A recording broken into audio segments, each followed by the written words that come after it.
I'm Matthew from RunRepeat, and today I'm going to be reviewing the Brooks Ghost 12. Now, I started running in the Brooks Ghost a couple of years back with a Ghost 10, and since then I've always had a pair of Ghosts in my rotation, and they're the perfect go-to for an easy run, a long run, and pretty well an everyday daily shoe. So how does the Ghost 12 differ from the previous iterations?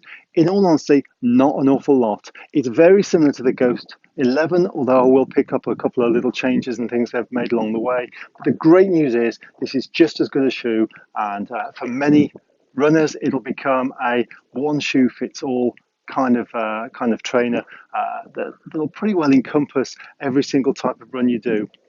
So what are we looking at? Essentially, it's a very traditional looking trainer, the Ghost. So beginning at the front, there's a couple of layers of engineered mesh at the front with quite wide holes which give great ventilation. The toe bumper around the front is just really a denser form of that engineered mesh. It's slightly more flexible than the Ghost 11 for those who are used to that, but otherwise very similar. The toe box is a little wider than the Ghost 12, so more than enough room for the toes to splay during a run, and especially for a bit of swelling on those longer runs. Coming across the midfoot, you've got a slightly denser engineered mesh as well as 3D overlays in the form of these stripes here, both laterally and medially. These provide the structure and the way in which the shoe wraps the foot and holds the foot in place throughout your run. It works very well and provides an element of stability, even though it's a neutral shoe, which means that this shoe is suitable for not just the true neutral runners, but probably a wide range of runners, and even those with a slight level of pronation within their running technique. Moving further around to the back, there's a lot of cushioning inside the heel cup, which we've come to expect from the Ghost, which makes it that comfortable trainer that many of us have come to know, especially around this heel cup, which has the plastic insert inside to again hold the heel comfortably. You've got a padded tongue, so all in all, as soon as you put your foot in, it feels comfortable. The foot is well held throughout the run. You won't feel a lot of movement around the midfoot and the heel, but you have got that space at the front for the toes to move around. So all in all, that plush, comfortable upper, which is what Ghost have built their reputation on. Coming on to the midsole, and again, this is almost identical to the Brooks Ghost 11, which it follows on from. You've got a heel stack at the back of 31mm and a 4-foot stack of 19mm, which gives a heel to toe drop of 12mm overall.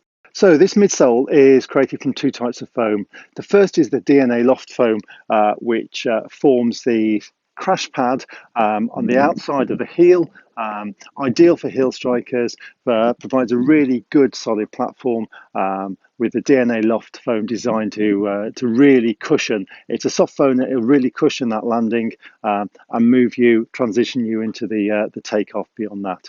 The remainder is using Brooks's Bio-Mogo foam, which is the inside of the heel here, and the remainder of the foam around the front sole of the foot.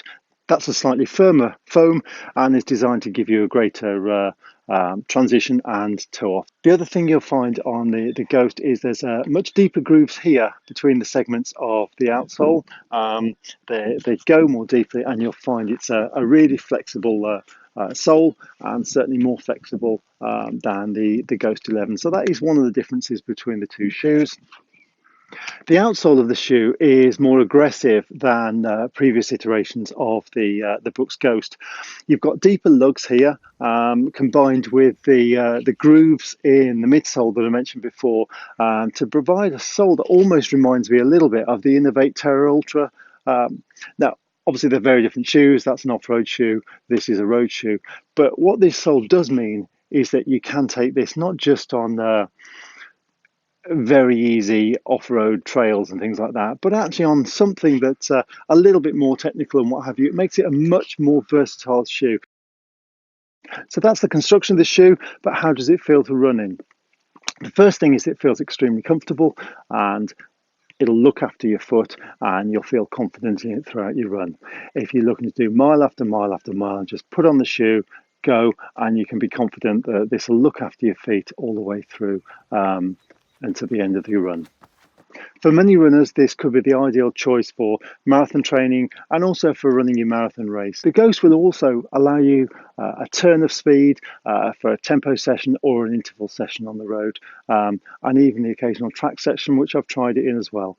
You might have to work harder to get the pace out of this shoe than maybe some shoes that are specially designed for that. But as a versatile shoe, a one-size-fits-all, I really can't find anything that will do the job better than the Brooks Ghost. In terms of durability, the last couple of pairs of Brooks Ghosts I've had, the 10 and the 11, have both given me well in excess of 700 miles. And for someone that's my size, that's pretty good going, and it's probably the best durability I've had out of any shoe or road running shoe I've had. So there's no reason to suggest that this is going to do any different to those, and so I'm looking forward to putting many more miles in it. It's probably going to come as no surprise that I really recommend the Brooks Ghost 12. For many runners out there, this could be the only shoe you'll need for road running. And certainly if I was going to pick one shoe from my rotation to take me on to every road run I do, it would have to be the Brooks Ghost, in all honesty. It may be a bit of a cliche to say it, but putting on a pair of Brooks Ghost is like putting on a pair of slippers at the end of the day. It's comfortable and it feels good. If you are considering the Ghost 12, then the only question I'd have in my mind, in all honesty, right now, is whether you go for the 12 or whether you pick up a pair of Ghost 11s. The difference is very little in terms of the look and the feel of the shoe and how it's going to ride. But the big difference right now is that the Ghost 12 is probably going to set you back around £120, whereas you look online and you'll probably pick up a pair of Ghost 11s for somewhere around the £80 mark. That's a big difference for a shoe that has very little difference in terms of build quality, style, and what it's going to give you as a runner. The choice is yours. The Brooks Ghost 12 is a fantastic shoe, and the greatest thing about it is they really haven't changed it an awful lot, so it delivers everything that you might expect from the Brooks Ghost line. Thanks for listening. For other reviews of mine and for other reviews of other shoes, please do look at RunRepeat.com, and thank you for listening.